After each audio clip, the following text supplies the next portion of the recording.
এই সরকারের এই 6 মাসে দ্রব্যমূল্য নিয়ন্ত্রণ করতে পারে নাই, আইন শৃঙ্খলা পরিস্থিতির অবনতি ঘটেছে, জনজীবনে শান্তি স্বস্তি সেগুলো দিতে পারে নাই।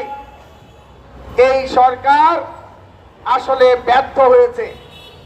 সে কারণে আমরা বলতে চাই, বাম গণতান্ত্রিক জোটের পক্ষ থেকে যে 6 মাস আপনি বলেছেন গত পরশুদিন যে আপনার প্রস্তুতিমূলক প্রথম ধাপ আপনি শেষ করেছেন, এই প্রস্তুতিমূলক প্রথম ধাপের আপনার সফলতা এবং ব্যর্থতার শ্বেতপত্র আমরা বাম গণতান্ত্রিক জোটের পক্ষ থেকে দাবি করছি।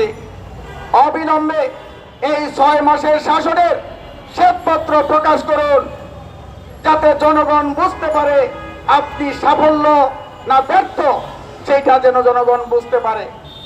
সংগ্রামী বন্ধুগণ, এই 6 মাসের মধ্যে সরকার 24-এর গণ আন্দোলনে গণ অভ্যুত্থানে যারা গণহত্যা চালালো, 2000-এর উপর মানুষকে মেরে ফেললো, 20,000-এর বেশি মানুষকে পঙ্গু করলো, অন্ধ করলো, আহত করলো, তাদের বিচারের জন্য কোনো ব্যবস্থা গ্রহণ করা হয় নাই।